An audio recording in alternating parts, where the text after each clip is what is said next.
Buenas tardes, señores y señores académicos, colegas, amigos, señoras y señores. Bueno, de nuevo hoy les quiero dar una muy cordial bienvenida a esta actividad virtual de la Academia Nacional de Ciencias, que como ustedes saben hoy tenemos el agrado de contar con la incorporación de la doctora Raquel Chan como académica correspondiente de nuestra corporación. Hoy voy a ser muy breve en las palabras que voy a decir, fundamentalmente porque bueno, mi conexión de internet está muy inestable, así que si se corta no hay ningún problema, el acto va a continuar, así que no se preocupen. Simplemente les quería comentar un poquito cómo es el tema de la incorporación de un nuevo académico. Ustedes conocen que según nuestro estatuto, el título de académico constituye un honor que se le confiere a quienes se han dedicado, con mérito relevante, al cultivo y desarrollo de las ciencias exactas y naturales. Y entonces el acto de incorporación de un nuevo académico es una de las actividades más importantes que puede realizar esta academia o cualquier academia, ya que es la culminación de un proceso de evaluación del candidato largo, riguroso, muy riguroso. Es un proceso que se inicia cuando un candidato es propuesto por uno o más candidatos de la corporación.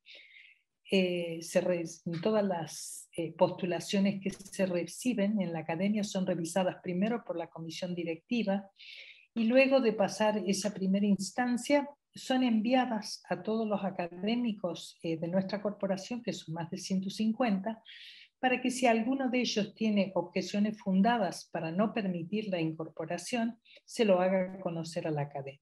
Si no se encuentran estas objeciones fundadas a la propuesta, ni por la comisión directiva ni por algún académico, entonces la comisión directiva nombra un tribunal de 3 miembros que tienen que ser académicos de nuestra academia o de otra academia, ya sea nacional o internacional, y ese tribunal entonces va a valorar los méritos científicos de la o el postulante.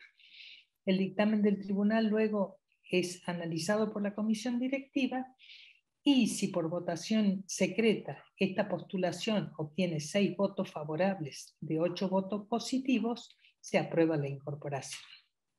Entonces el acto de hoy es la instancia en que se formaliza la incorporación mediante el dictado de la conferencia de incorporación, que va normalmente cuando se hacen los actos presenciales, el dictado de la conferencia va precedido por la entrega por parte de la academia de los atributos de académico al disertante, es decir, le entregamos un diploma y una medalla que acredite su condición de tal. Y habitualmente después de cada acto se hace un ágape muy sencillo, pero que está destinado a homenajear al nuevo académico o académica y por supuesto compartirlo con sus familiares y amigos. Y bueno, esperamos que cuando la pandemia se acabe, esperamos poder organizar una reunión presencial para agasajar a todos los académicos que se han incorporado virtualmente durante esta situación tan difícil. Claro, no podemos predecir cuándo este suplicio va a terminar, pero va a llegar un día en que esto se va a acabar y entonces esperamos poder reunirlos a todos aquí en Córdoba, en nuestra academia. Ya a esta altura creo que llevamos más de 12 incorporaciones entre el año pasado y este año de nuevos académicos, así que bueno, esperamos poder organizar un evento muy importante, muy multitudinario para todos nuestros académicos. Bueno, dicho esto, no quiero excederme más, pero antes de cederle la palabra a nuestro académico, el doctor Néstor Carrillo, que va a presentar hoy a la doctora Chan, sí les quiero contar que con Raquel, no ya con la doctora Chan, sino con Raquel, hemos trabajado juntos mucho en las comisiones asesoras de CONICET estos últimos años. Hemos trabajado casi en forma continua y en realidad seguimos trabajando juntas ahora en la Junta de Promoción y Calificación de CONICET. Y yo puedo decir que realmente es un placer y un honor trabajar con Raquel. Ella posee una agudeza y una claridad para la percepción de los problemas del sistema científico-tecnológico de nuestro país, que no solo son elogiables, sino que también son envidiables.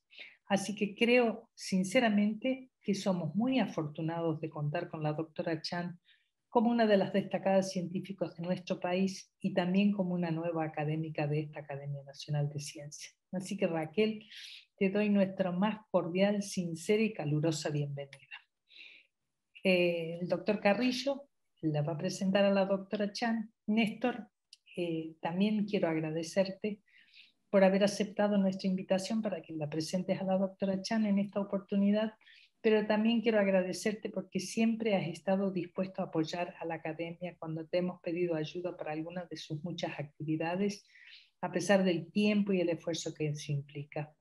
Así que Néstor, muchas gracias.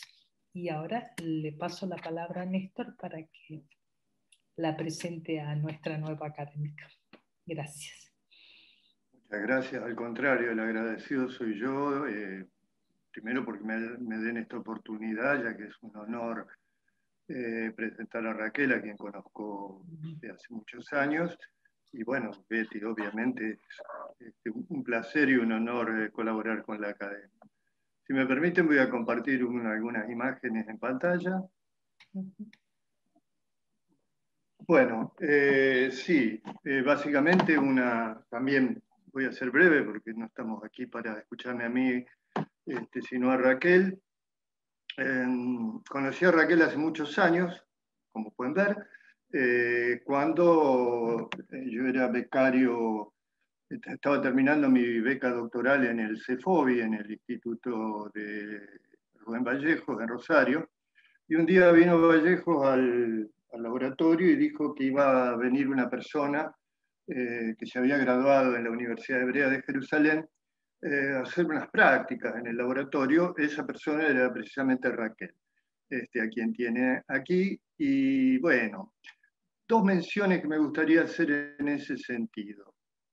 Raquel se había graduado de química en la Universidad Hebrea de Jerusalén y en un contexto fundamentalmente por razones familiares, había vuelto a Rosario, o había ido a Rosario, porque en realidad ella es de origen de Buenos Aires, y había tomado contacto para trabajar en alguna parte, en este caso el CEFOBI, lo cual fue una ganancia neta para el CEFOBI. En ese momento la Universidad de Rosario era probablemente uno de los lugares académicamente más desamparados dentro del país, y no había manera de manejar este tipo de cuestiones. Así que Raquel trabajó, no es que ahora sea, no es precisamente Oxford, pero es infinitamente mejor de lo que vivimos cuando éramos estudiantes o tesistas, ¿no?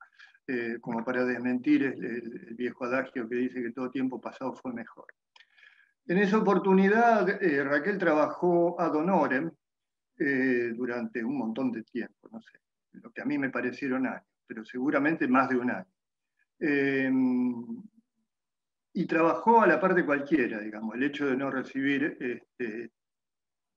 ningún estipendio, como normalmente tenían los becarios, no le impidió integrarse completamente al laboratorio del instituto, participar de las tertulias científicas y de otro tipo que se daban en el instituto y hacer un trabajo realmente a la par de cualquier becario. Finalmente la universidad tomó su tiempo, pero le otorgó una primera beca, que fue una beca del Consejo de Investigaciones de la universidad, hasta que obtuvo su beca de CONICET. Y finalmente, una vez que su título fue homologado, lo cual, como se pueden imaginar, no fue algo muy sencillo, sobre todo en esos años, obtuvo la posibilidad de inscribirse al programa del doctorado. Estas son todas imágenes de aquella época, como dice el poema de Benedetti: los jóvenes son jóvenes de un modo irrefutable. Aquí pueden ver los bioquímicos pueden ver unas cuantas caras conocidas. Bueno, y en este contexto fue que empezamos a trabajar juntos en algo que yo ya comenté en mi propia presentación, que se refiere al hecho de que fue la época posterior a la Guerra de Malvinas, donde muchos quedamos varados sin poder iniciar el postdoc, y empezamos a trabajar con una semiautonomía que nos concedió el doctor Vallejo, el director del instituto, y así yo en lo personal hice mis primeros trabajos como autor correspondiente. Y estos trabajos fueron justamente con Raquel. No estoy seguro, porque Raquel publicó muchos trabajos durante su doctorado, pero creo que estos trabajos fueron de los primeros, si no los primeros que Raquel publicó. O sea que ambos debutamos, por así decirlo, científicamente, a pesar de nuestra diferencia de edad, en estos términos. Y bueno, luego de esto, Raquel se doctoró con el doctor Vallejo en Rosario, hizo su postdoctorado en Estrasburgo, bajo la dirección de Jacques Rival, donde, esto lo va a contar seguramente ella con mayor detalle, donde aprendió biología molecular, como todos hemos hecho, durante un postdoc en el exterior. Una vez finalizado este periodo de doctorado, volvió a Rosario, al área de biología molecular, donde estábamos tratando de generar un nuevo grupo, y después de un par de años recibió una oferta muy generosa y tentadora de la Universidad del Litoral, y se trasladó a Santa Fe, donde con el tiempo, con otros investigadores, santafesinos y rosarinos, fundaría el Instituto de Agrobiotecnología del Litoral, de la cual es director. E iniciaría una carrera vertiginosa como investigadora en el área de la biología vegetal, la biología molecular vegetal.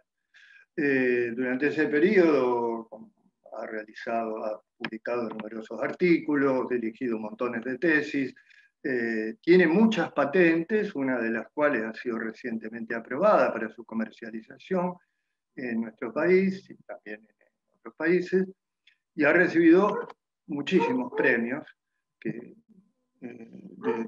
los cuales yo solamente menciono algunos aquí, porque no me traban en una sola transparencia, de los cuales me gustaría indicar el último, que es que confirma algo que yo sospechaba durante mucho tiempo. Porque tal cual comentó Beatriz Caputo, Raquel ahora es miembro de la Junta de Calificaciones para el CONICET, también es directora del IAL, del Instituto de Agrobiotecnología del Litoral, es presidenta de la Sociedad Argentina de Fisiología Vegetal y además ha ocupado posiciones en diversas comisiones CONICET, de investigadores superiores, de comisiones disciplinarias. Ha sido directora del CCT Santa Fe, que es un trabajito, y siempre nos preguntábamos cómo hacía. Pero ahora que descubrimos que es una Female Food Hero, descubrimos finalmente que lo hace porque tiene superpoderes, realmente. Y en función de eso, creo que alguno de esos poderes especiales es lo que nos va a contar ahora. Así que gracias por darme esta oportunidad de presentarla y lo mejor para vos, Raquel. Un beso enorme. Buenas noches a todos. Muchísimas gracias, Betty, por tus palabras. Realmente las aprecio. Trabajar con vos también es un placer. Y no creo que hoy llegue a decir todas las gracias que tengo que decirle a tanta gente. No soy no tengo superpoderes. Néstor, me has hecho reír con varias cosas. Néstor fue mi maestro, si bien mi director de tesis fue Vallejos, Néstor estaba a cargo mío y me tuvo muchísima paciencia, y yo me alegro que no haya contado cuando tiré el Cefadex por la pileta, que fue una de las primeras macanas que me mandé en el laboratorio y que era para matarme. Hoy yo me mataría a mí misma, pero bueno, vos me la perdonaste. Y tuviste la paciencia de maestro. Y nada, me has hecho reír con todas las cosas. No soy yo creo que casi todo el secreto está en saber trabajar en equipo, saber trabajar con otra gente y entre muchos hacer un mejor trabajo. Seguramente Betty y seguramente Néstor, me voy a olvidar de decirle gracias a muchas personas. Recién vi que estaba Faustino Ciñerí, que creo que fue uno de los artífices de que hoy tuviéramos un edificio. Cuando vino y dijo en el laboratorio donde estábamos en la facultad que estábamos muy hacinados y nos ayudó mucho con eso. Por supuesto Mirta, que recién me acaba de saludar, bueno, y un montón de gente. Pero no los quiero aburrir con eso, creo que cada uno sabe que soy una persona agradecida. Ahora les voy a contar la charla que tenían preparada para hoy. A ver si puedo compartir la pantalla, que es esta. ¿Y la están viendo? Bien. Esperen que los corro a ustedes porque están ahí tapándome lo que voy a tener que en algún momento usar de machete. Los pongo para abajo. Y el título de la charla lo vamos a entender un poco durante la charla, o sea, sobre todo los que no son especialistas. Yo traté de preparar algo que fuera no para especialistas, les pido disculpas si me voy muy con lo molecular en algún momento, pero trataré de volver al redil para que todo el que entienda algo de ciencia pueda entenderme. Y, a ver, esperen que no puedo, ahí está.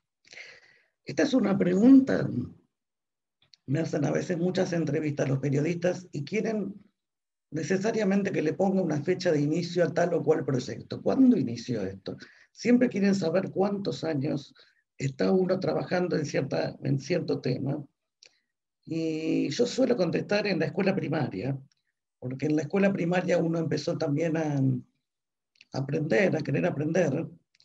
Yo tuve maestras algunas, muy maravillosas, que siempre incentivaron la curiosidad, pero creo que me equivoco con lo de la primaria, me voy a tener que ir más atrás a cuando uno gatea, y uno es estimulado con los padres, por las hermanas, por los primos, a hacer, a averiguar, a preguntar por qué, y creo que entonces la historia es una sumatoria de cosas que se basan y se apoyan sobre cosas anteriores que hemos aprendido. Y es realmente difícil decir cuándo empezó una u otra historia. Yo no les voy a contar todas las historias porque me van a matar. O sea, supongo que el Zoom tiene un tiempo de duración y la paciencia de ustedes también. Y tengo un problema para pasar de una a otra. Y ahí estaba hablando yo de la curiosidad. Me fui a buscar a la RAE, al diccionario de la Real Academia Española, qué quería decir curioso. Curiosidad no estaba, decía solo cualidad de curioso. Como primera acepción de curioso decía inclinado a enterarse de cosas ajenas. Y dije, bueno, suena chusma directamente. Y digo, bueno, no es del todo mentira, somos un poco chusmas de la vida, en que los que somos biólogos o bioquímicos, de la vida de otros seres vivos. En cierto modo la descripción es correcta. Recién como segunda acepción habla de inclinado a aprender lo que no conoce. Después vienen otras más, algunas bastante raras que me sorprendieron. Pero creo que esta está bien. Digamos, queremos enterarnos, queremos saber por qué, queremos entender por qué. Y es lo que nos guía la mayoría de los científicos a hacer esta tarea, a veces muy gratificante y a veces muy ingrata. Cuando las cosas no dan, sobre todo. Bien, a ver. Y ahí voy a pasar muy rápido por mi etapa del CEFOBI, simplemente no porque no fuera importante, porque fue la etapa más formativa. Yo aprendí a usar el método científico acá. Aprendí a compartir con colegas, aprendí a hacer muchísimas cosas, pero la historia se hubiese hecho muy larga. Me voy a detener en esta foto que Néstor me mandó ayer. Digamos, yo no la tenía, y realmente estos eran mis compañeros, esto era el laboratorio 2. Ahí está Florencio Pedestá, ahora es director del CCT Rosario. Daniel González, mi colega continuo. El proto, Fernando Sonsini, le decíamos el proto porque no tenía beca en su momento, que sacaba la proteína de unión a la membrana tilacoide hasta de los huevos duros. Alberto Iglesias, el pichón Viale, con mucho pelo. Néstor no está en esta foto. Estela Valle y Norita Calcaterra, está Elena, pero está como, es una foto vieja, a veces no se ven todos bien. Norita, que ayer estaba de coordinadora de la Comisión de Bioquímica, toda esta gente hizo hermosas carreras y contribuciones a la ciencia. fue un grupo maravilloso y yo creo que ese grupo maravilloso fue el que nos forjó a todos para seguir adelante. Acá estamos, parece una foto muy alegre, pero en realidad estamos varados en San Martín de los Andes y vamos a un congreso en Pucón, al cual nunca llegamos. Llegamos en realidad, pero el último día se nos había pasado toda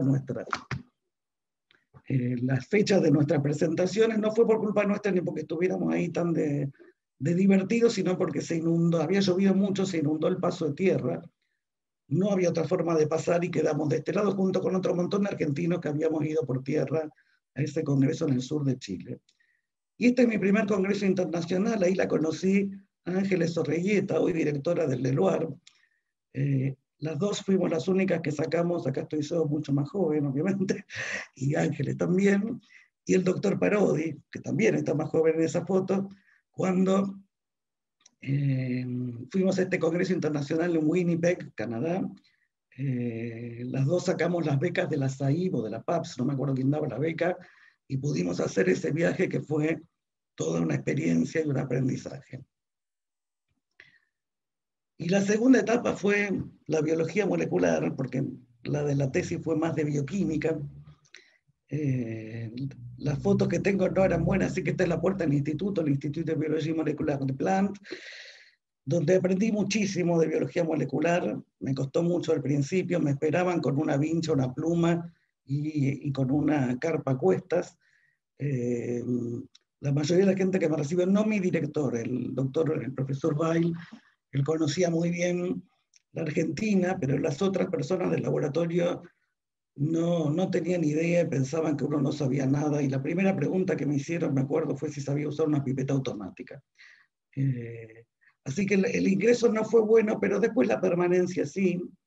Y me hice muy buenos amigos. Tampoco voy a mostrar todas las fotos de aquella época, porque si no los aburro y ustedes no los conocen.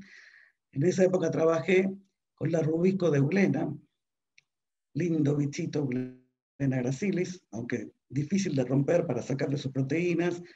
Y esto es cuando estábamos paseando por Estrasburgo con el negro Cortés, que hoy ya no está.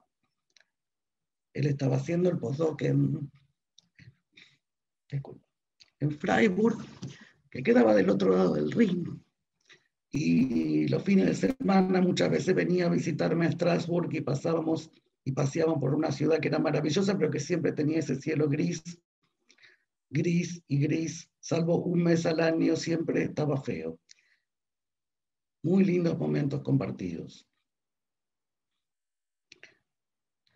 Y ahora viene la tercera parte de la historia, que es la que voy a contar, y espero no alargarme mucho, si me alargo mucho corto en algún momento, y es toda la que parte, utilizando lo que había aprendido de la fotosíntesis y todo lo que había aprendido de biología molecular con Eulena, en tratar de entender cómo hacen las plantas para adaptarse al medio ambiente. Esa es la pregunta biológica que llevó a toda la investigación, una pregunta absolutamente básica, convencida de que solo la ciencia básica de calidad va a dar una buena biotecnología.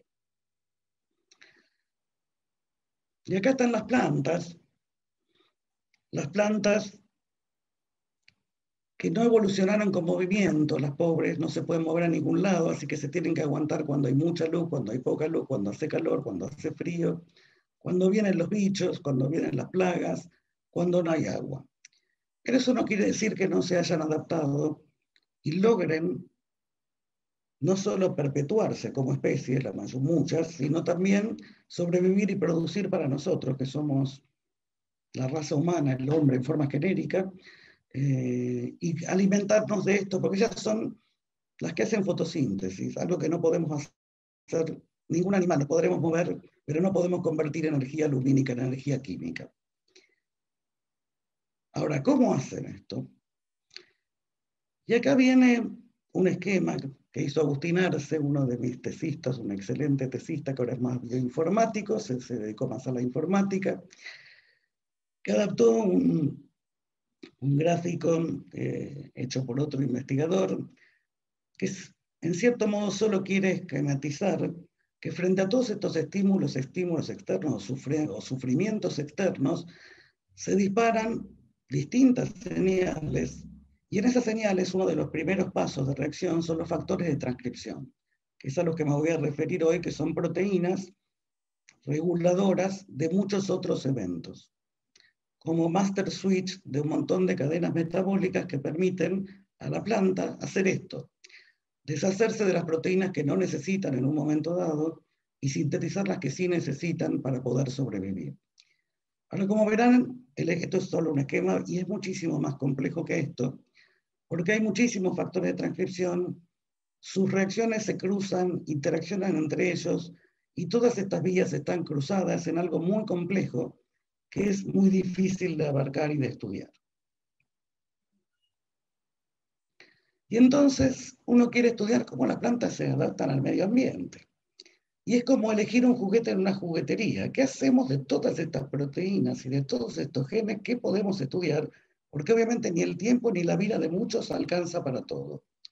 Entonces hay que saber elegir, y creo que ahí es uno de los secretos, cómo elegir y qué parámetros usar para elegir qué proteína estudiar, o qué vía estudiar, o qué gen estudiar.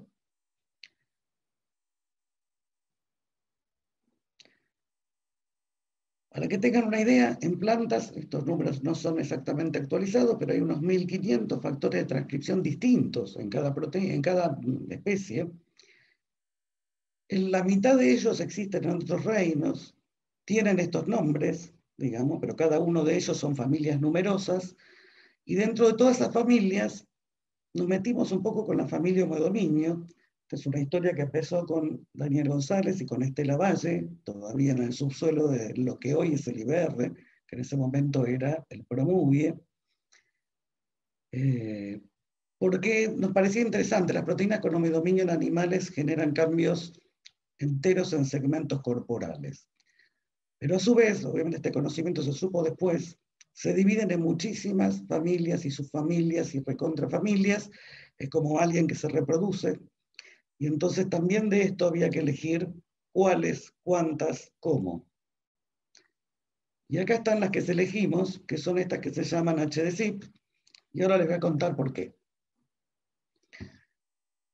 Estas proteínas, estos son dibujos, digamos, esquemas hechos en base a conocimientos que se tienen y estructuras cristalográficas, pero son proteínas que están formadas por dos tipos de dominios fundamentales. Uno que es el homodominio, que es este que les digo que cuando estaba mutado en animales generaba el cambio de un segmento corporal por otro, y algo que se llama cierre de leucinas, que también existe en otros reinos, pero la combinación de ambas solo existe en plantas. ¿Y por qué nos interesó esto en particular? Porque pensamos que aquellas que solo existían en plantas tenían que estar relacionadas con procesos que solo ocurrieron en las plantas. ¿Y qué tipo de procesos ocurren en las plantas solamente? La adaptación al medio ambiente. Una planta no crece igual si tiene más, menos agua, más, menos luz, más, menos ataque de insectos, suelo mejor o peor. Que no es lo mismo que nos pasa a nosotros, que en general, si nos crían acá o en Europa, físicamente no vamos a cambiar mucho. Puede que cambie todo nuestro contexto social, pero no va a cambiar nuestro aspecto físico y nuestro desarrollo. Algo interesante es que estas proteínas no pueden estar solas, tienen que estar de a dos para poder unir al ADN, y uniendo al ADN es que disparan todas estas vías de señalización que pensamos que podrían proteger o no a las plantas de los factores ambientales que las atacan. Ahora, dentro de estas proteínas, de nuevo se vuelven, el conocimiento fue subiendo, se supieron un montón de secuencias que no se sabían cuando empezamos este proyecto, y estas mismas proteínas ya se dividen en 4 subfamilias, y cada familia y cada subfamilia en otro montón de grupos ciclados que se diferencian en cuestiones estructurales. Notoriamente, y esto lo puse acá porque siguen en parejas, en general son de a dos, han divergido de a dos en la evolución, y eso no quiere decir que sean redundantes. Son factores de transcripción muy poco redundantes, o sea que la mutación en uno genera realmente un fenotipo diferencial. Y acá me voy a acordar mucho de María Teresa Telesinión, que no sé si esto o no, que me dijo por allá por el año 2002, en un congreso de SAIB en Córdoba, en Carlos Paz: vos tenés suerte porque vos tenés fenotipo. No me acuerdo, no me voy a olvidar más de sus frases, porque era mutar algo y que hubiera un fenotipo diferencial, cosa que no es tan obvio con otro montón de genes que tienen otro par que los hace redundantes. Ahora bien, cada uno de estos genes se regula por cosas distintas. Aún los 17 que teníamos en Arabidopsis en una de las subfamilias, algunos por la luz, algunos por el frío, algunos por la salinidad, otros por la sequía, nuevamente venía una elección difícil. Y no solo había que elegir un gen, había que elegir una planta. ¿En qué planta estudiar esto? Y estamos hablando del año 1992-93, cuando no se conocía ni el genoma de Arabidopsis, mucho menos el de girasol, que se conoció recién en el año 2017, pero que ya se había adoptado esta plantita que se llama Arabidopsis thaliana como modelo experimental para todos los biólogos que trabajaban, modelo experimental de dicotiledonia, para ser más claro. Y es una plantita que tiene muchas ventajas, se puede transformar, hay bancos de mutantes ahora. Es la primera de la cual se conoció el genoma en el año 2000, pero es una planta que no tiene ningún interés agronómico y ni siquiera es bonita. En realidad es una planta fea, ni siquiera sirve para adornar la casa. Pero fue una planta elegida como modelo, entre otros modelos, como la gente que trabaja en animales tiene sus modelos. Y por otro lado, no pudimos elegir una sola cosa y elegimos el girasol entre los cultivos, lo cual pasado el tiempo y con el diario del lunes fue una absoluta locura por un lado. El girasol tiene un genoma complejísimo, hasta el día de hoy es casi imposible transformarlo, ocupa un lugar gigante, o sea, hay que tener una disponibilidad de espacio enorme para hacer experimentos con él. Y aún así estamos muy agradecidos al girasol, porque el girasol tiene genes que no tiene ninguna otra planta. Pero eso no lo sabíamos, son cosas que fuimos descubriendo con el tiempo.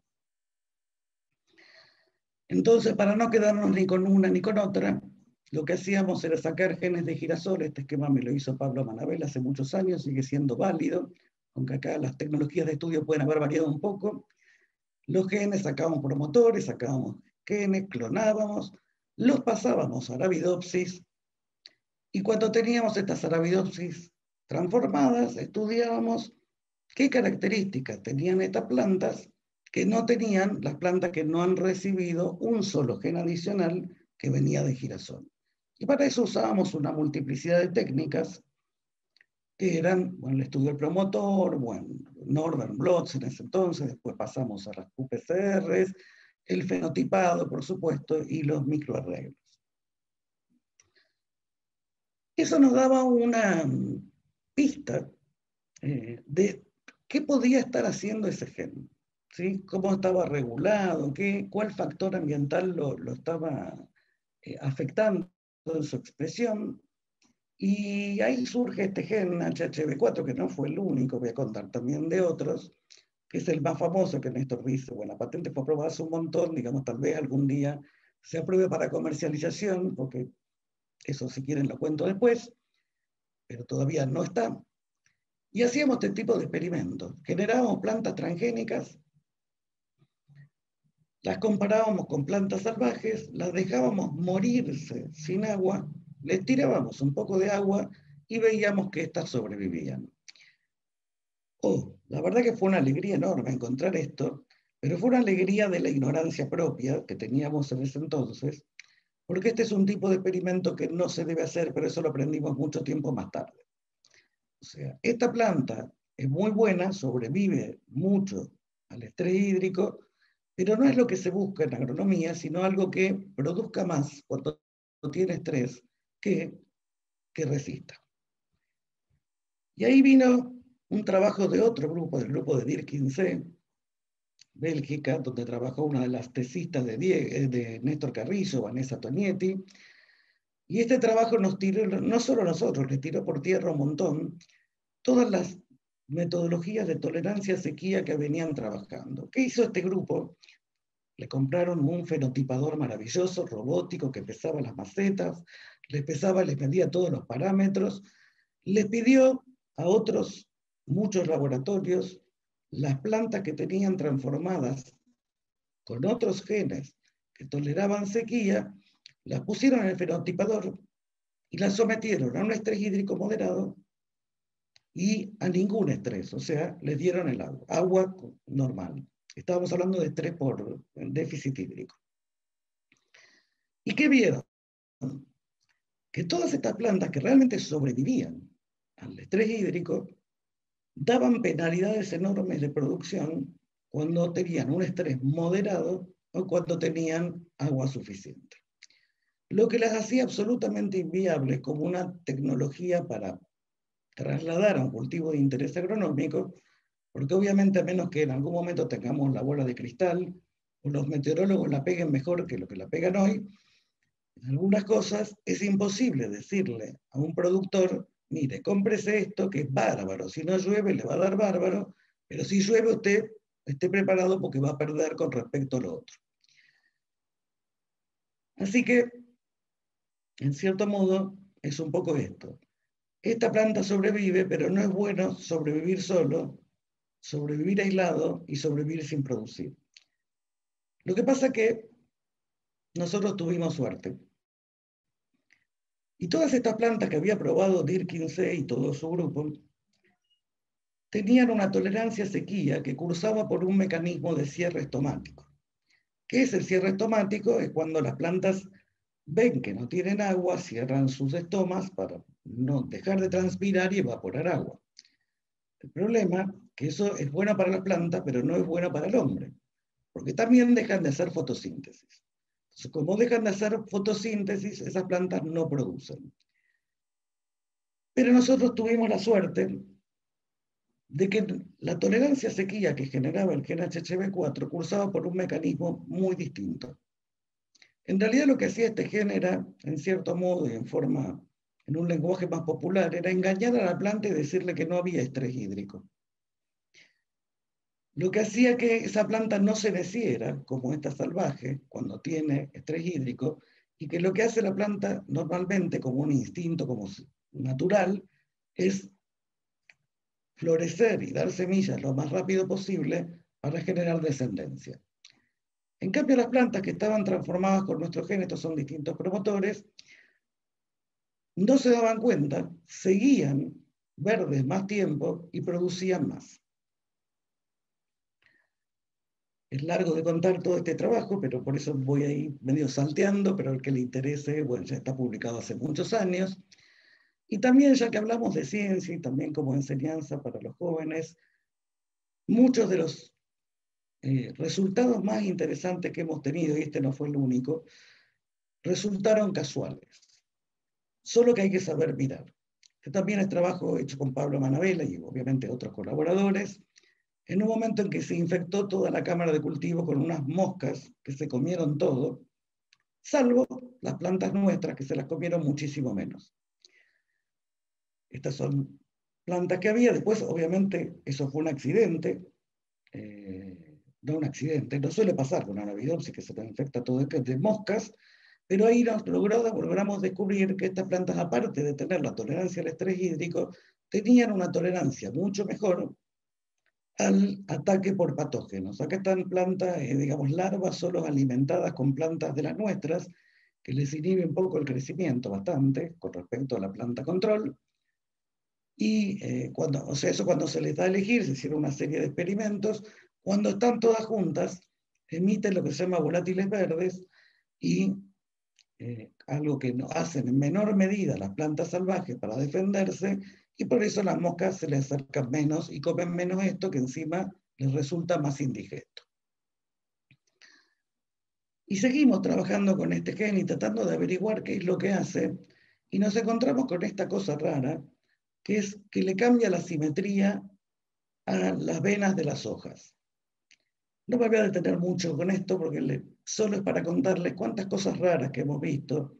No entendemos la menor idea de para qué sirve la simetría, pero cuando pasó esto, me encontré que había no sé cuántos, decenas de journals dedicados a la simetría de los seres vivos, o a la asimetría, como quieran llamarlos, y hay muchísima gente dedicada a estudiar este tipo de cosas y qué efecto tiene. Ahora, si está relacionado en algún lugar con la tolerancia a estrés, y eso no lo sabemos. Pero bueno, fue un descubrimiento bonito, o sea, por lo menos pintoresco, y sabemos que las plantas también tienen esta cosa que sacan sus venas laterales de las hojas, pero no desde el mismo punto como lo hace una planta salvaje. Y acá viene parte del título. ¿Por qué son imperceptibles? No lo sé por qué lo son, pero nosotros jamás pudimos ver, no solo nosotros, la gente que trabaja en este tipo de factores de transcripción, no pudimos nunca ver las proteínas. Estos son dibujos, obviamente, de una maquinaria transcripcional, donde está muy lindo y basados en muchas evidencias bioquímicas y cristalográficas. Uno puede saber que esta proteína interacciona con esta otra, que esta interacciona con el ADN. Estos son también esquemas en base a los conocimientos que tenemos, pero la única forma que hemos tenido de ver estas proteínas es viendo o el ADN radioactivo que unen, o expresándolas en forma brutal, o en levaduras, con un gen reportero, o en bacterias. En las plantas fue imposible, aún con promotores fortísimos, las proteínas no las vemos. Sabemos que deben estar, pero no las vemos. Lo único que vemos por nosotros, con las tecnologías que tenemos hoy en día y con la sensibilidad que tenemos, son los ARN que las codifican, o obviamente los genes. Y habiendo visto esos resultados tan lindos que teníamos en la Arabidopsis con el gen HHV4, y después lo encanas con ese y con otros que no voy a contar porque están más atrasados en la historia, emprendimos un camino que no sé si emprendería hoy de nuevo. Este sí fue largo, como está en esta diapositiva, no se ve el final, y lo que sí se ven son unas nubes negras por todos lados, que era pasar de una cosa como Arabidopsis en una cámara de cultivo al invernadero y de ahí al campo, pasando por la transformación genética y fenotipando cultivos hasta tener un producto final. Esto lleva muchos años, lleva muchísimo esfuerzo y lleva un conocimiento que no teníamos, que es el conocimiento que tienen los ecofisiólogos, de los cuales hemos aprendido muchísimo. Entonces quiero nombrar 3 hitos en esta historia, eventos que fueron fundamentales para poder llegar a donde llegamos. Uno fue el privilegio de tener un edificio, que os lo voy a mostrar, en el cual pudiéramos tener un campo experimental lindante y un invernadero. Y en esto estoy agradecidísima a las instituciones, particularmente a CONICET, contador Figari, que no debe estar escuchando, pero de todo lo que nos ayudó para que pudiéramos hacer esto. La colaboración con ecofisiólogos, o sea, generar los grupos interdisciplinarios que son mucho más enriquecedoras los resultados a los cuales se puede arribar. Después también nos juntamos con el grupo de Margarita Portapila, que hace Machine Learning, y ver que entre todos podemos mucho más que cada uno separado. Y por supuesto también la asociación con una empresa, que en el caso nuestro fue Bioceres, para que hiciera el escalado de esto, ya que nosotros no tenemos la capacidad, no tenemos ni queremos, porque no es lo nuestro, la capacidad de gestionar lo que es un escalado y lo que es la comercialización. Convenios en los que siempre intervino, por supuesto, las instituciones en las que estamos, que son el CONICET y la Universidad Nacional del Litoral. Acá está nuestro edificio, solo se los muestro, esto realmente es un orgullo y un sueño que cumplimos con Daniel González y con Alberto Iglesias, que fue lograr esto, lograr construir. La primera foto es cuando todavía no teníamos el invernadero, que lo ven acá. Estas son las cámaras de cultivo que logramos hacer después. Y este es el campito experimental donde trabajan varias de los investigadores y becarios, que son lo que se llaman microparcelas o nanoparcelas, las pueden llamar. Para los agrónomos esto no existe casi, son unos pocos metros, pero a nosotros nos permiten obtener resultados de campo que jamás lo podríamos tener adentro del edificio o de ningún edificio. Acá están las chicas, Mabel, que es la que transforma, Jessy, Karina, preparando la parcela experimental. Se ve parte, acá está el tanque de agua del CONICET, si me escucha Carlos Piña, para que vean que esto está realmente en el predio de CONICET. Y acá está un poco el resultado del escalado, cosas que hizo la empresa, como ensayos con soja en Illinois o en otros lugares de Estados Unidos, donde el efecto, si ven acá, estas son las plantas transformadas, estas son las plantas sin transformar, es casi el mismo que veíamos en Arabidopsis. O sea, una senescencia retardada o un ingreso a la madurez final retrasado que permite seguir llenando granos durante más tiempo que en estas plantas. Esto fue una maravilla, porque realmente las diferencias entre una planta como Arabidopsis y una planta de soja, entre lo que hay en una maceta y lo que hay en un campo, es tan abismal que yo, más que maravilla, casi le llamaría milagro.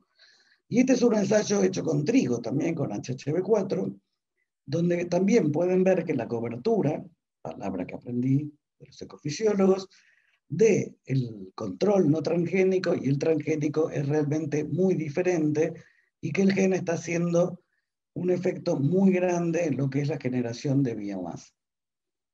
Y esto fue una sorpresa más grande todavía que la de soja, porque la de soja más que más es una dicotiledónea que produce aceite, el trigo es monocotiledónea, a otra familia totalmente alejada, y sin embargo este gen tiene sus encantos, se ve, y puede conquistar mundos que uno no hubiese imaginado. Estas son las plantas nuestras, al principio, cuando empezamos, en esta maceta donde no sabíamos si lo que tenía es sequía o realmente pobres estaban muriendo de hambre y de luz. Porque crecer esto dentro de una cámara de cultivo no es lo más ideal del mundo, pero ya en 2018, estos son ensayos de Karina Rivicic, ya pudimos en el invernadero hacer ensayos como la gente, y pongo esto de la planta decente porque en 2013 visité unos laboratorios en Alemania, en uno de ellos quedé encantada con un fenotipador, que es como el sueño del pibe, era una cinta transportadora, en la cual iban las plantas en macetas de vidrios, una máquina fotográfica le sacaba imágenes cada tanto tiempo, procesaba esas imágenes, era realmente algo fantástico. Y volvían a volver por la cinta, entonces había toda una cinética, y el señor, bueno, el investigador alemán que nos mostraba eso, nos dijo al grupo de visitantes que estaba muy abierto a las colaboraciones, pero que no le vinieran con Arabidopsis, que le vinieran con una decent plant, o sea, con una planta decente. Y nunca me voy a olvidar de eso, que para él Arabidopsis no era una planta decente y que para prestarnos ese maravilloso fenotipador había que trabajar con plantas más grandes. Bueno, llegamos a las plantas más grandes, todavía no lo contacté de nuevo al señor del fenotipador, que tal vez no sé, eso fue hace unos cuantos años. Sí concursamos por un fenotipador de Arabidopsis en un PME, pero bueno, después no se pudo comprar porque no alcanzó la plata, un típico nuestro, pero no importa. Algo aprendimos de eso, de las plantas decentes y de los ecofisiólogos, que quiero remarcar mucho porque ellos nos enseñaron a hacer este tipo de ensayos en el campo. Nosotros no sabíamos ni cada cuántos centímetros se sembraba una planta y cada especie a cuántos y cómo tratar los problemas, las malezas, las plagas, etc. ¿Y qué teníamos que medir? Tuvimos que comprar una serie de equipos muy distintos a los que veníamos usando, mucho más rudimentarios por ahí, pero que se podían usar en el campo, porque María Otegui, que es mi socia en esto, siempre me dice las plantas viven en comunidad y no en maceta, por lo menos los cultivos. Las plantas por ahí viven en la maceta de casa, pero los cultivos viven en comunidad, se tapan la luz, compiten por nutrientes, y hay que mirarlas en ese contexto. Y pudimos hacer estos ensayos, estos están hechos también en el IAL, pero siempre aplicando mucha ciencia básica y mucha conocimiento a algo que parecía solo aplicado y de producción.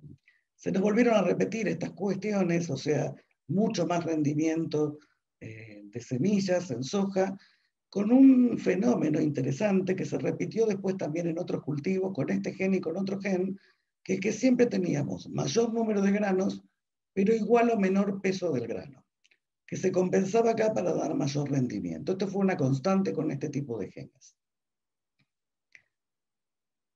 Y este es un análisis que hizo María con un trabajo de hormiga sobre todos los ensayos que había hecho Bioceres a lo ancho y largo del país, y descubrió algo que ni ellos, ni por supuesto yo tampoco habíamos descubierto, tomando datos de las estaciones meteorológicas de cada uno de los años donde se habían hecho cada uno de estos ensayos, y haciendo este análisis bastante complejo que no me voy a detener a explicar, ella vio que en los lugares donde había estrés hídrico, había una mejora del transgénico sobre el wild type, sobre el control, pero sobre todo si había habido un golpe de calor en el periodo crítico.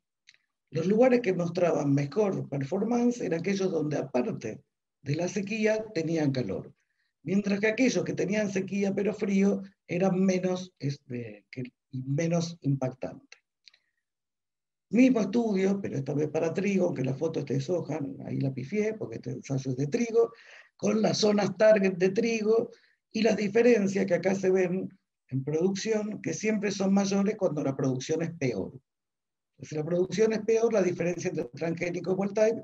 Si la producción es muy buena, en regiones donde dan muchos miles de toneladas, ahí la diferencia se ve menos. La penalidad existe, pero en muy pocos ensayos del conjunto, pero existe. Y lo que hay que tener en claro es que este tipo de tecnologías tiene una región target, o muchas, y no es universal. Ahora voy a hablar unos segundos de eso. Acompañamos esto con este trabajo de Fernanda González, también del grupo de María Otegui, con toda la fenología del trigo para tratar de entender las diferencias y la correlación entre la expresión del gen HHV4 y la mejor productividad, que es unos ensayos que hizo Karina a partir de experimentos hechos en el diablo. Después de todo esto, no tenemos la menor idea de qué es lo que está haciendo este gen en las plantas, y todavía siguen mucho más abiertas las preguntas que las respuestas. Tenemos hipótesis, algunas son difíciles de corroborar, las ideas, como digo acá, son bienvenidas. Sí pudimos ver que uno de los mecanismos por los cuales actúan estos genes es interaccionando con, o sea, ¿se acuerdan que les dije que estos heterodimerizan? Y heterodimerizan con aquellos de la planta huésped. O sea, nuestros genes son capaces de hacer un heterodímero con la planta huésped. Si eso sirve para que toquen blancos que no tocan los endógenos, si sirve para capturar, o sea, secuestrar los endógenos, o para ocupar los sitios a los cuales deberían unirse los endógenos, no lo sabemos. O sea que acá hay trabajo para muchísimas tesis al futuro y para que mucha gente siga tratando de investigar cómo funciona esto. Y con esto de las regiones targets, esta es una foto en el campo, esta es María, esta es Jessica, que trabaja mucho en el campo, y Manu, que es nuestro técnico, en el campo nuestro. Hicimos un análisis, que también escribimos un artículo de opinión que nos pidieron en el Journal of Experimental Botany, después de haber publicado el trabajo de trigo y de soja, de por qué estos transgénicos de segunda generación no están todavía en el mercado. Entonces, de esto hay una tonelada de bibliografía que en general está basada en algo que es cierto, que es el largo camino regulatorio, la cantidad de dificultades que tiene esto para llegar al fin, pero nosotros le sumamos algo más, que para mí es una de las razones casi principales, la mala percepción pública, etc., es que estas tecnologías no son universales. Las dos tecnologías de transgénicos que hay en el mundo son RR y BT.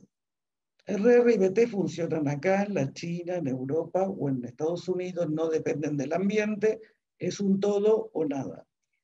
Este tipo de tecnologías de segunda generación, que se refieren a estrés de tipo abiótico, o sea, no biológico, tienen regiones targets donde funcionan y otras que no. El negocio no es tan universal.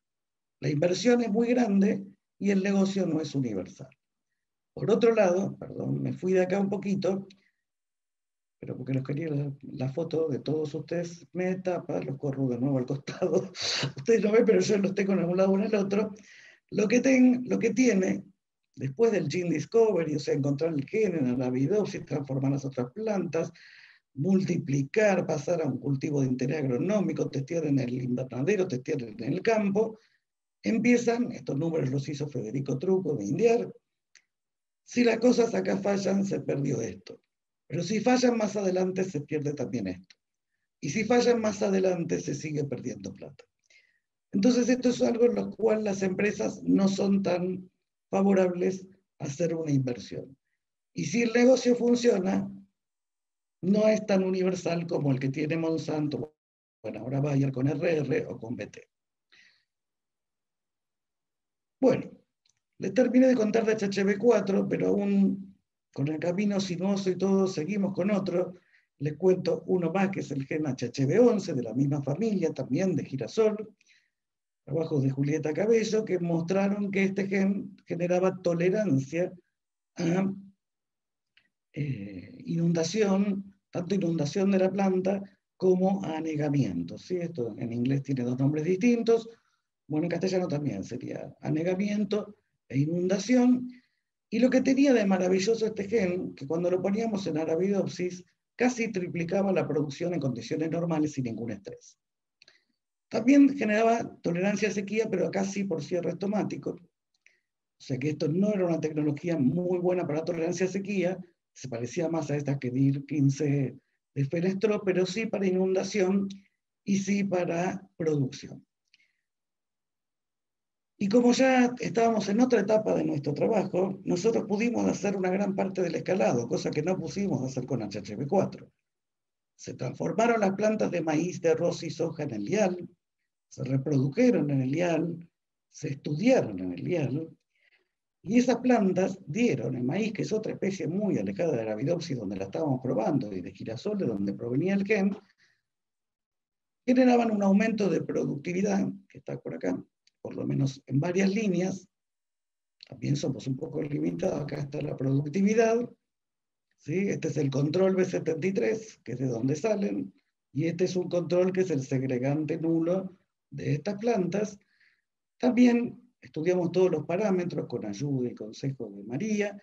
El índice de cosecha casi es menor, casi, que el que tienen las plantas control, o sea que no pasaba por ahí la diferencia. Estudiamos esto en varias generaciones de plantas, viendo que algunos de los parámetros, algunas de las características benéficas que confiere este gen, se sostienen entre Arabidopsis y girasol en algunas de las generaciones, o sea, cuando son híbridos o cuando son líneas. Este es todo un estudio de híbridos y líneas, porque en el caso de maíz, particularmente, esto no es para arroz ni para soja, como existe lo que se llama el vigor híbrido, que genera muchísima más producción y es lo que se vende hoy en el mercado, hay que generar híbridos para ver y comparar con algo que ya esté en el mercado. Y también, este trabajo también de Jessica Raineri, en el campo del lial, fue estudiar un poco por qué estas plantas toleran más, no solo producen más, como habíamos visto acá, sino que toleran más el anegamiento de esta estructura radicular de las transgénicas, que era muy interesante, en plantas anegadas, más área total de hojas, más biomasa, las raíces. Acá tienen un dibujo, una foto de lo que son nuestros ensayos a campo, y lo digo entre comillas, o sea, no lo escribo porque no tengo pizarrón, pero son silobolsas, porque el suelo es de arena y si no el agua escurre, que no robamos en ningún lado, claro, porque hubo otro robo de silobolsas, no fuimos nosotros, nos las donaron. Con la silobolsa hacemos una especie de piletón, el piletón lo inundamos y ahí ponemos las plantas de maíz. Estos son los hermosos choclos que después tenemos que quemar, porque son transgénicos, pero por lo menos nos sirven para estudiar. Los loros no le hacen asco y se los comen igual, no preguntan si están modificados genéticamente, y varias plagas de loros nos han arruinado más de un experimento. Y acá viene otro resultado casual, por eso se dije no fue solo el de HHV4 con los insectos, sino una tormenta que fue 3-4 de marzo, si no me equivoco, año 2018, no, 2019, fue casi un tornado, se nos llevó puesta toda la planta que teníamos afuera en el campo, pero Jessica, que se repuso a eso, le encontró la vuelta, pudo cosechar lo que quedó en pie, y notoriamente de lo que quedó en pie, nuevamente, las plantas transgénicas tenían mejor rendimiento en el número de granos y mejor rendimiento total. Así que se puso a estudiar un poco este fenómeno, al cual llamamos o equiparamos al de defoliación. O sea, ¿qué pasa con una planta que se le sacan las hojas en determinado momento? Y entonces vimos que este gen confería también una especie de tolerancia, llamémoslo, a las tormentas. Y todo esto nos lleva también a seguir mirando, porque muchas de estas cosas son en paralelo, o no están exactamente en la cronología, pero es la forma que encontré para contárselas, que es la observación de que todas las plantas nuestras, transgénicas del laboratorio, yo solo les conté 2, pero hay más, y de otros laboratorios dentro del IAL, que producían más semillas, presentaban un tallo más ancho. Y por eso le puse a esta diapositiva el órgano olvidado, porque si uno en PubMed o en Scopus o en donde sea pone la palabra raíz, o pone la palabra flor, o pone la palabra hoja, la pantalla estalla. Pero poca gente se pone a estudiar los tallos. Y la observación fue que estos tallos no solo eran más anchos, sino que también tenían más haces vasculares, capacidad de transporte. Y pero dijimos, ¿pero por qué? ¿Qué es lo que están haciendo estos tallos? Hicimos una cinética, estudiamos esto con más detalle, vimos que al poco tiempo, no, esperen porque no les conté algo que es importante, que es que lo que tratábamos de buscar era alguna metodología por la cual generar el ensanchamiento del tallo sin tener que poner un transgen. Como sabemos, los transgenes tienen toda esta cuestión de la regulatoria, más tienen toda la cuestión de la percepción pública. Y Juli, y este es mérito de Juli, encontró un trabajo de 2004, allá lejos y hace tiempo, de un grupo que después no trabajó más, que estudiaba crecimiento secundario en día corto, importa, pero que lo que hacían era aplicarle un peso a las plantas y mirar cómo se engrosaba o cómo evolucionaba el crecimiento secundario. Y dijo, lo voy a probar, dale adelante, probó esto en plantas de Arabidopsis y vio que producía lo mismo que el transgen, ensanchaba el tallo y aumentaba los haces vasculares. Por supuesto, esto fue mucho prueba y error, muchos pesos distintos, muchas pruebas distintas, muchos momentos de desarrollo distintos, pero encontró que las plantas tenían esto y que esos haces vasculares se convertían en más área del xilema después de 2 o 3 semanas y la señal comenzaba de arriba hacia abajo, o sea, del primer internodo de una planta hacia el tercero. Muy interesante, dijimos, ¿funcionarán otras plantas? Y lo aplicamos en girasol. Entonces, acá tienen nuestro mejor estilo argentino, una caja de reactivos vacías, aplicada sobre el tallo de las plantas de girasol durante unos días, y medida después, no sé si lo llegan a ver, pero acá tienen la planta tratada con un tallo mucho más ensanchado y tolerante al volcado que la planta sin tratar.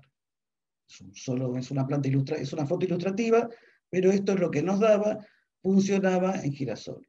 En ese momento estábamos colaborando con el doctor Langlade del INCA de Toulouse, que vio estos resultados y dijo, pero esto es maravilloso, y nos hizo todo un análisis de decenas de ensayos de girasol que habían hecho en toda Europa con un consorcio, y vio que había una correlación absolutamente positiva entre el ancho del tallo y la mejor producción. Yo le invité a publicar con nosotros estos resultados y me dijo, es un honor, pero no, porque necesito pedir tantos permisos a tantas empresas en este consorcio que te voy a retrasar la publicación 10 años. O sea, el hecho de que esos experimentos se hacen con consorcios muy grandes fue realmente un impedimento para poner estos datos que me mandó todos los gráficos, eran súper lindos, pero me los mandó obviamente en forma confidencial, eso nunca se publicó, pero y me da un poquito de pena porque es bastante interesante como resultado. Y después nos entusiasmamos, a ver, da en girasol, da en soja, le pusimos el peso a todo lo que venía y que era considerado un vegetal que daba vueltas. Así que aplicamos a chía, quinoa, a cannabis, esa foto no está, y en todas vimos 2 parámetros que se conservaban siempre, que eran el ancho del tallo y la producción. Después había variaciones, había plantas que generaban más biomasa, como estas de acá, otras que no se veía un efecto particular en la biomasa, dependiendo de la especie. También nos encontramos con plantas que no reaccionaban para nada, como la alfalfa. Y eso ahí se descubrió que no funcionan todas las plantas, tienen que tener una arquitectura monopodial. O sea, monopodial quiere decir esto, que tienen un tallo principal y de ese tallo salen las hojas. Hay plantas que tienen muchos tallos al inicio, entonces en esas plantas por lo menos no le encontramos nosotros cómo. No quiere decir que no funcione, pero... Y esta es la producción de las plantas tratadas con respecto a las otras no tratadas. Como verán, es impresionante, con una cosa que es una aplicación de peso 2 días. Entonces nos entusiasmamos con el tomate. Esto es un dibujo, de nuevo, obviamente no es una foto. Juli le puso, junto con Lorena, que es la becaria, ¿no?, que estaba trabajando en este proyecto, un peso a las plantas de tomate, y ahí teníamos duda, porque dijimos, bueno, en todas estas, lo que nosotros recogemos son semillas. En el tomate lo que se recoge es el fruto, no teníamos la menor idea que iba a dar, y este fue muy preliminar, este resultado, lo tomo con pinzas, y con el rigor científico corresponde, no está repetido, es reciente, de hace pocos días. Lo que vimos es que el promedio de tomates de una rama no tratada, de una planta no tratada, es menos de la mitad que el promedio de tomates de las ramas sin tratar. O sea, lo que nos estaría dando son más tomates, aparentemente del mismo peso. De todas formas, estos son ensayos para repetir. Este peso es un peso que se pone cuando tampoco está bien el dibujo, porque en realidad se pone cuando hay solo 2 hojas expandidas y el segundo par recién saliendo, y por 2 días después se retira, y algún día tendremos estos dispositivos que nos diseñaron, que son mucho más bonitos que las cajas vacías o los broches de la ropa que les colgamos con distintos tubos de Eppendorf para simular el peso exacto de lo que necesitamos. Y ya casi terminando, no quiero dejar de nombrar los otros proyectos y cosas que estamos trabajando. Una de las cosas que descubrimos haciendo un doble híbrido en levaduras con HHV11, este gen que genera mucha más producción en maíz, arroz y soja, yo solo les mostré maíz, es que interacciona con una proteína del citoesqueleto que se llama quinesina 13B. Y realmente fue algo muy sorprendente, trabajo muy bonito de Virginia Miguel, una becaria doctoral. No sabemos si lo que hace la quinesina es sacarlo del núcleo o llevarlo al núcleo. O sea, interacciona, pero no sabemos en qué camino viaja, porque no podemos saberlo, pero es muy interesante cómo van unidos del núcleo al citoplasma, y algo más interesante aún es que HHV11 no puede hacer nada sobre una mutante de quinesina. Acá me equivoqué con la foto y puse de las sobreexpresantes en lugar de poner las cruzas con las mutantes. O sea, las plantas que carecen de quinesina y fueron transformadas con HHV11 tienen el mismo fenotipo que una planta salvaje sin transformar. O sea, si no hay quinesina, HHV11 no puede. O sea, necesita realmente ese socio. Sabemos que la quinesina une otros factores nucleares, hemos probado con otros, no todos, pero, o sea, muchos dan negativo y otros dan positivo. O sea, es específica, pero no tan selectiva. Pero está cumpliendo una función de transporte y de vuelta de determinados factores nucleares de citoplasma a núcleo. Haciendo todo el trabajo de aplicación, nunca tratábamos de nunca olvidarnos de las preguntas importantes, que es ¿por qué? Y en por qué avanzamos con otras cosas como esta, que es un trabajo de Flor Perotti, también becaria doctoral, que encontró, estudiando este gen, que también es de la misma familia, pero es de Arabidopsis, se llama THB23, que el programa genético de las raíces secundarias no es igual que el de las terciarias. Algo que se daba casi por hecho, que todo lo que sale para el costado tiene el mismo programa genético. Bueno, pero no. Este es el modelo, podemos hablar como 1 hora solo de este experimento, de todos los experimentos que llevaron a este modelo, pero es muy interesante saber que no es lo mismo una raíz terciaria que una raíz secundaria. Y tienen programas genéticos diferentes. No solo eso, este gen, que parece así, parecía como que era de los menos importantes, nadie le había dado mucha bolilla en la bibliografía. Cuando este gen falta, o sea, esto ni siquiera es una mutante, es una planta silenciada, nunca obtuvimos mutantes. Cuando está en sal, las plantas directamente no pueden vivir, pierden sus amiroplastos, y sin los amiroplastos no pueden sentir la gravedad. O sea que este gen, aparte de tener esta importancia, el desarrollo de raíces laterales, tanto secundarias como terciarias, es fundamental para la vida de la planta en sal, lo cual nos da al futuro también otra herramienta biotecnológica. Y también este trabajo de Fiorella, otra de las becarias doctorales, en otra parte de la planta, que no tiene nada que ver con las raíces, sino en los nodos pedicelos y licuas, interacciona con un primo que se llama PHL1, que pertenece a la familia MIPCC, otro factor de transcripción, sin los cuales no hay transporte, no hay transporte muy brutal, hay un menos transporte de fotosintáticos hacia las silicuas, y las plantas pierden, sobre todo las oleaginosas donde probamos, pierden la posibilidad de sintetizar lípidos. O sea, tienen menos lípidos. Al tener menos fotosintatos, tienen menos lípidos, lo cual es una gran desventaja. Esto sí faltan los genes.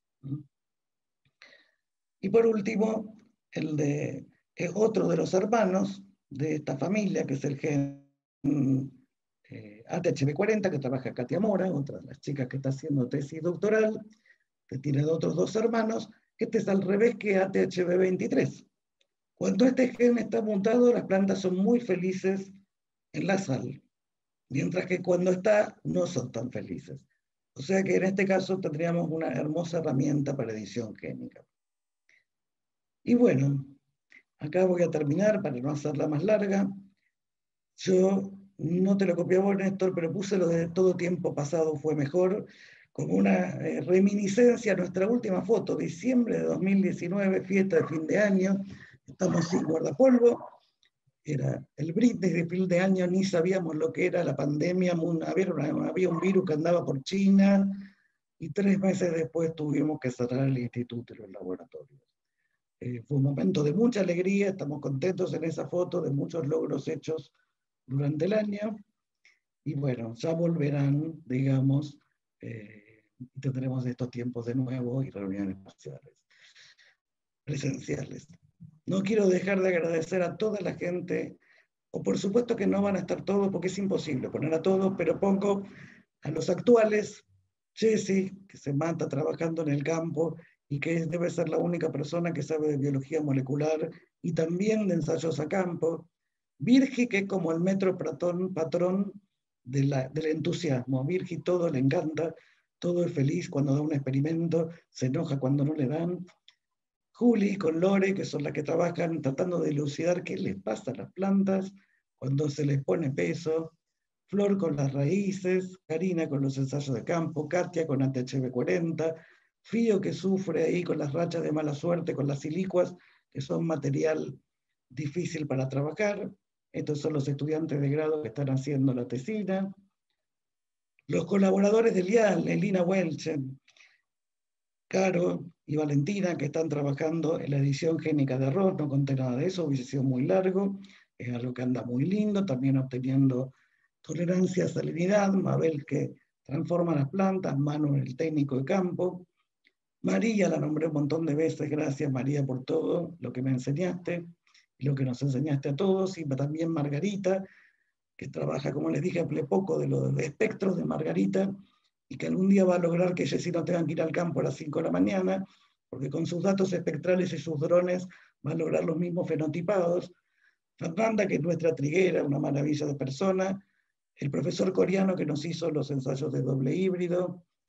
Los distintos grupos que tuvimos en el laboratorio, o sea, los jóvenes, mostré los que están ahora, pero están los que estuvieron, los que se van, los que cambiaron, los que hicieron otras carreras. Nuestra primera foto en Santa Fe, digamos, en el laboratorio de la planta baja de la Facultad de Bioquímica, sembrando girasoles en la terraza de la Facultad de Bioquímica, nuestros primeros ensayos con girasol. Estos ya son en el LIAL, estos son en la Facultad de Bioquímica. Agustín, Mati Capella, que está en Alemania, Agustín con un montón de pelo, Pablo Manabela, no sé si lo reconocen acá porque es alguien, y Fede Ariel, cuando trabajamos en el 4º piso, Esta también es en la facultad, no es en el campo del IAL, todavía estábamos en la facultad. Un montón de otros colaboradores, no voy a nombrar a todos, voy a agradecer particularmente a Vicky Castro, que me ayudó con la estética de mi presentación. Si hubiese sido por mí, era medio toda blanco y negro.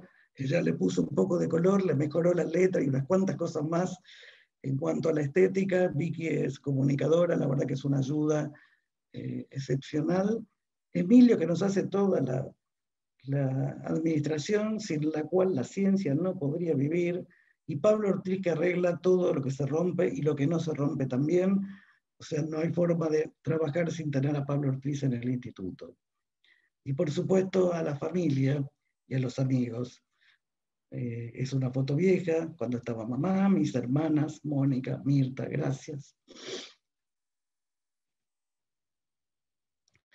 Mis dos hijos, Mati, que está ahora en Francia, confinado también, David estudiando, esto en un viaje que pudimos hacer, prepandemia, y por supuesto a todos mis amigos de la vida que no tienen nada que ver con la ciencia, así que no están en ninguna de estas fotos, pero que siempre son un apoyo excepcional, un aire, una forma de salir por un momento de algunos problemas y a veces encontrar las mejores soluciones hablando con gente que no hace esto. El IAL, antes de la misma fecha, diciembre de 2019, toda la gente del instituto, felices, contentos, festejando, algunos probablemente pasados de copas, y muchas gracias a todos.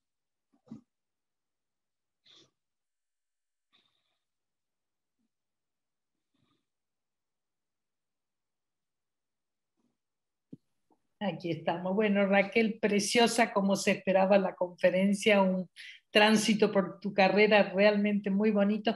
Si querés sacarla, dejar de compartir Okay. ahí. Un segundo. No sé, ahí estamos perfectos. No sé Ahí si está. alguien quiere hacer algún comentario, ya empiezan a llover las felicitaciones. Sí, me han llegado un montón, yo me disculpo de no haber podido contestar a todos. Hago un saludo general.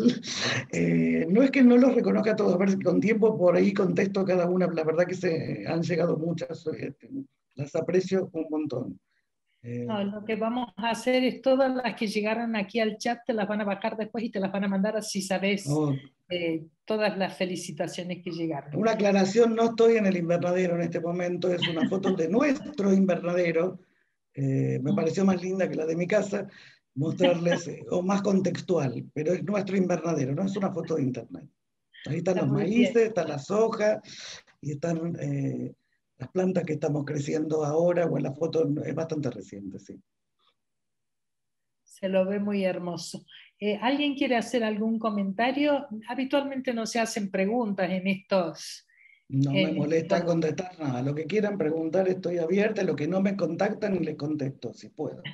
Como habrán visto, tengo más preguntas que respuestas. Pero eso es lo que lo hace divertido y realmente que uno avance, ¿no es cierto? Las respuestas pasan a ser aburridas cuando ya están, así que, bueno, entonces vamos a pedirle a, si está Maite por ahí, que no la veo, que nos abra todos los micrófonos, Maite, así podemos darle un gran aplauso a Raquel, darle nuevamente una muy cordial bienvenida, Raquel. Va a ser un placer contar con vos en la academia. Te vamos a estar molestando, yo sé que tenés esto fácil y te vamos a estar pidiendo ayuda en muchas circunstancias. Todos me dicen que no tengo que tenerlo tan fácil, ¿viste? Pero yo no te voy a decir eso en esta ocasión. No empieces ahora, Raquel. Y algún día voy a empezar porque me canso. Cuando me liberen de la Junta, voy a ser voluntaria para otras cuantas cosas. Bueno, un fuerte aplauso para Raquel. Yo simplemente, bueno, agradecer esta posibilidad de compartir con Raquel y con todos este momento tan agradable y por supuesto felicitar a Raquel, que aunque ella no se considere una heroína, yo creo que para muchos lo es, porque es un ejemplo, una excelente compañera, una excelente profesional, una excelente docente, porque eso lo ha demostrado claramente en esta presentación. y la verdad que siempre se lo digo, que es una admiración plena. Ella dice que le gusta más mi cariño que mi admiración, ¿no es así, Raquel? Voy a seguir diciendo eso. Bueno, me parece que... Te voy a mandar la foto, te voy a mandar la foto que me mandó Sí. Carrillo, que está linda, Hermosa, que ver si encuentro me otra. encantó. Sí. Creo que, bueno, que son estas cosas lindas de la vida, ¿no? La de poder encontrarse con gente así como Raquel, que está siempre abierta a todo. Bueno, cuando tenemos posibilidad de hablar, hablamos de todo, y creo que estas son las cosas lindas de este trabajo y de la vida. Gracias, Raquel, por todo. Eso, todos los amigos que uno hace en esta carrera. Así Y lo que es. uno aprende de tantos, sí. Bueno, gracias Nora, gracias a todos. Entonces, si acá nos dice Raquel, sos orgullo para todos nosotros. A ver, vamos a abrir un poco los chats porque hay algunos mensajes que son realmente muy bonitos. Felicitaciones por todos lados. A ver, tenemos de Laura Donet, de Calvo, de Ana María Canal, de Pablo Manabela. Excelente, Rach. Felicitaciones de Cecilia No hablé Borán. mucho de Pablo. Pablo es autor de varios de los trabajos. La verdad que fue una adquisición, ahora es un orgullo. Como muchos de los discípulos que son un orgullo, han hecho una carrera hermosa, han podido aprender y seguir adelante, abrir nuevas líneas. Eso es realmente muy... Y se han convertido en maestros de otros. Son discípulos, todos fuimos discípulos y se han convertido en maestros de todos. Yo estoy muy orgullosa de muchos de mis estudiantes, ex estudiantes. Ahora son la familia grandes. grande académica que has formado. Y tenés toda la razón para estarlo. Acá tenemos Faustino, gracias Raquel, fantástico. Muy inspiradora tu charla, Raquel, muchísimas gracias, Georgina Fabro. Bueno, en fin, felicitaciones, doctora Chan, por este merecido reconocimiento de su excelente contribución y trayectoria. Saludos cordiales de Mario Guido. Grande Raquel, un beso enorme de Néstor. Hermosa charla, Raquel, de Leonora García Vescovi. Felicitaciones enormes y abrazo grande. En fin, son muchísimas, no, imposible leerlas a todas. Pero bueno, ya ves por la cantidad de gente que está ahí, que te ha acompañado y que, bueno, esperamos algún día poder... Yo veo solo alguna cara, ahí lo veo a Pablito. Y a Nora, a Néstor y al doctor Faustino Ciñeriz. Cuando que nunca me lo había olvidado, visité y dijo, pero ustedes qué están haciendo, esto es un laboratorio práctico.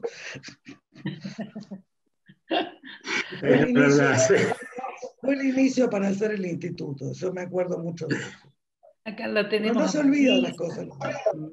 Fernando Solís, Jaime Echeverri, Guillermo, ¿qué tal Guillermo? Hay muchísima gente. Malena Álvarez. Malena, un sol de persona. Como... Bueno, entonces... Malena, cambiaron a la becaria, no la nombré. Pamela Ribone, otra divina. Los cordobeses que tuve, la verdad, uno mejor que el otro. Lo forman bien ahí, ¿eh? Porque la verdad que Pablito, que fue el primero, pero después vinieron otros, muy buenos los cordobeses. Manden más. Mejor así. Bueno, muchas gracias a todos. Entonces, Néstor, ¿querés agregar algo? Creo que ya hemos dicho todo, le hemos felicitado, hemos disfrutado. Muy bien, me parece que está bien. Bueno, último aplauso. Buenas noches a todos. Gracias. Felicitaciones, Raquel. Muchas gracias, Betty. Nos vemos en la Junta la semana que viene o no la otra. Así es.